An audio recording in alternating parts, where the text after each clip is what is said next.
Good morning, welcome back. We are going to be working on getting the roof on the master bedroom today. Now, Friday night, today is Saturday morning. Friday night, we got up here and put the last panel on this roof. And I think it looks pretty darn good. We're real happy with the profile it sets. It certainly changes things inside. We had a lot of rain last night. My wife is gonna grab the vacuum and suck some of that up real quick so that we can walk around with the power equipment, lay out the electric lines and get some things done. I am gonna start prepping this top panel right here. I gotta get up there and take the measurements so that I can make the modifications just like I did on this side, so I can notch it so it goes around that wall. Well, I got up here to take my measurements and realized I don't have a spline in the top of this wall. So I've gone ahead and cut one, and I'm gonna put one in. I'm sure y'all noticed my very spiffy hat that I bought for myself. Got one for my wife as well. Don't know if she'll wear it, but I got it for her.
Now I need to get the splines for the top of all these done, and then we can start working on the panel that needs to go in here.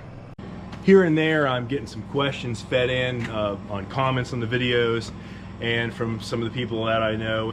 One of the things that I wish I had known from the very beginning was that when you take this 2x6 piece of wood and put it in for your spline, it really is helpful if you just rip less than 1/8 of an inch off the edge, like a 1/16 of an inch. Basically, most of the time, you can see what fell off the last one.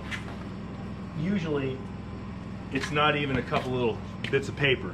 I'm just running the blade along the edge, and that is enough to make it just small enough to go in without having to beat it in there and feel like you're damaging the wood that you're putting in, or you're starting to spread the OSB out so much that you're in danger of delaminating it.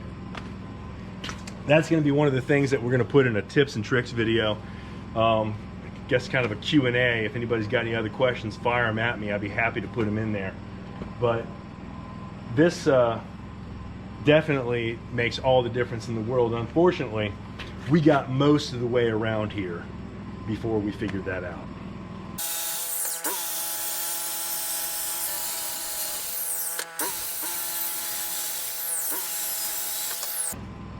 Those are done.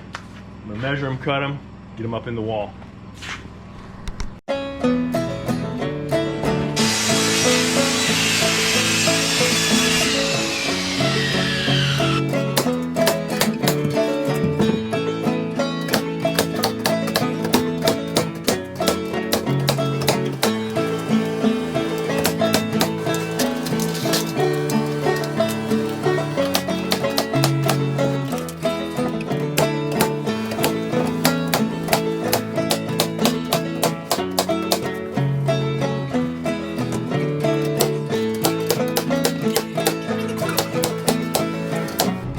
Just like I did on the other panel, I went ahead and cut this one, and now I need to reset the whole thing.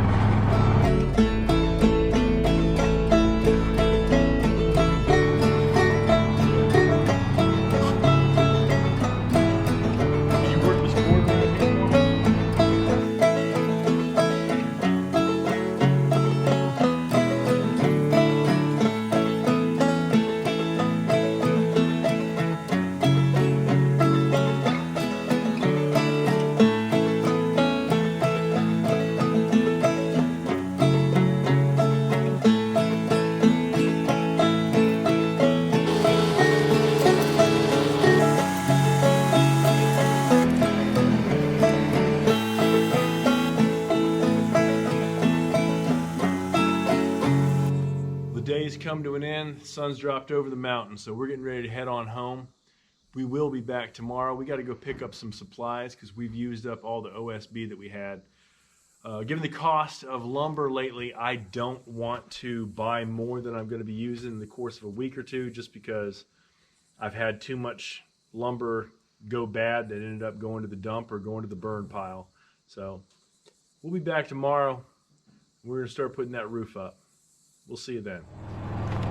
Welcome back. It is the afternoon. We had to make a run to the hardware store today, pick up some OSB and some 2x12s. The price of lumber is sick right now. It has tripled in the last 6 months. Getting ready to sink in a 2x12 that we just cut.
We've got this panel finally ready to roll. We've prepped everything inside the room. I've got all the OSB up for the shear walls. I've tripled up the supports underneath of the beams. So we are ready to go. Now, one of the beautiful things about living here is that we are in nature, and nature is nature. This mountain sometimes seems to have its own weather pattern that does not follow the forecast. And it was supposed to be clear and sunny today. And all of a sudden, I don't know where this is coming from, but we have what looks like some storm clouds rolling over, and we can hear thunder in the distance. I don't see anything in the forecast, and I'm just hoping that it either passes us by or we can beat it. But we've got a couple of hours left that we can work today, and we want to work. And if it's anything like the other side, it's going to be a horrible experience because it really was difficult getting it in place. But we've done it once before, so we have a little idea of what not to do, and hopefully that'll save us an hour. Because of the problems we had up on this roof, getting the second panel to fit onto the previous panel, sometimes you'd hit it and this piece right here just would not match up with the channel, and it really became a struggle. They were nailed on every 6 inches, so there was absolutely no flexibility. I've got this one nailed in 2 places, one on each end, and it's still pretty rigid, but there's a little bit of flex there. Now, I didn't come up with that. That's something I got from watching Pure Living for Life, their channel. When they were putting their roof panels on, they mentioned it. And it occurred to me after we had our struggle the other day that I should try the same thing.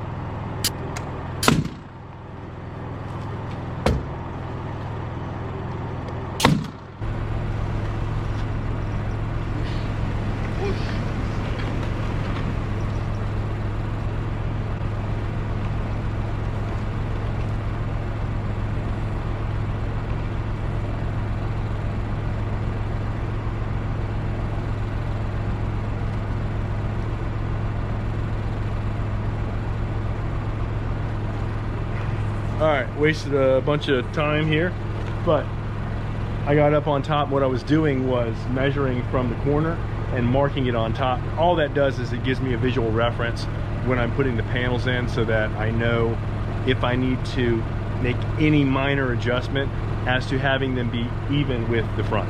That's all.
would they be?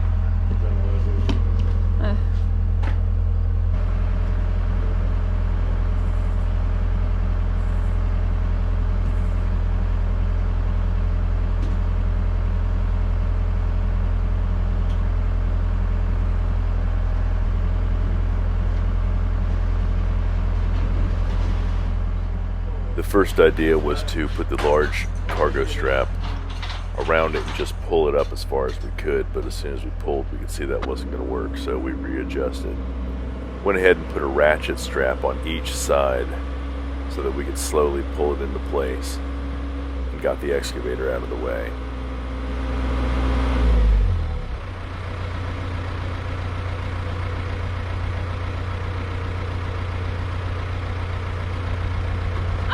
Are you okay? Yes, did you see the snake? Yes. Woo! Hello, snake. What kind of snake is that? That's a king snake. Oh God. Woo! Good God Almighty. Okay. You need to film. Oh my word. Can you get a picture of him? Honey, he's back up in the engine compartment. Oh my gosh. We need to get say hello to him again. I was stepping out of the excavator and walking around the back of it, and there was a king snake hanging about that far basically out of the side of the engine compartment. Oh my God. He is getting rid of the mouse problem, but good God. He scared the crap out of me. My guess is he's been in there doing his snake thing. He was coming out of here, hanging down almost to the ground. I'm gonna try to get him out of my excavator.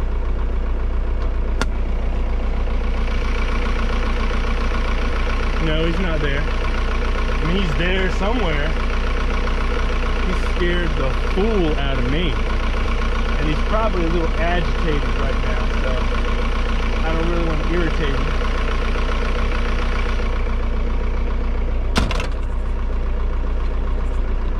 I guess the snake is gonna leave when he's ready to leave. So we've got the ratchet straps hooked up to the frame of the house.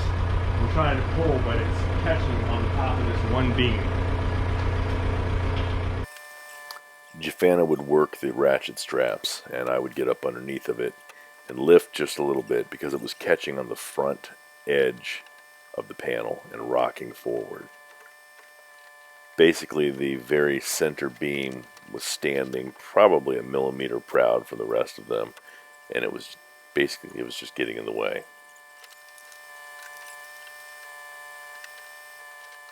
As we expected, it was a bit of a struggle, but the weather held off and we didn't have any rain come in to interfere with it. Eventually, we got it in place.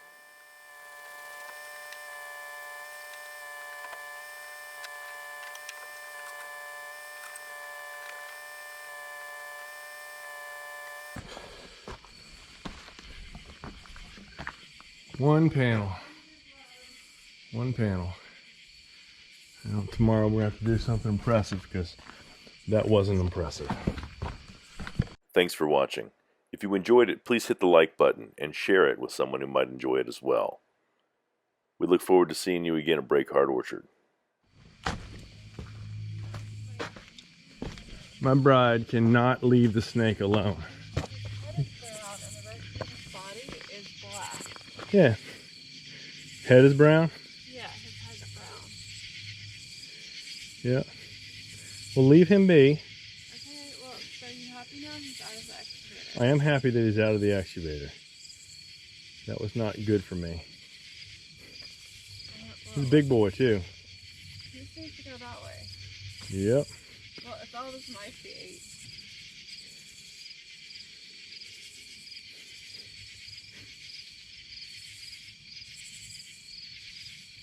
How weird the way they move. Yep.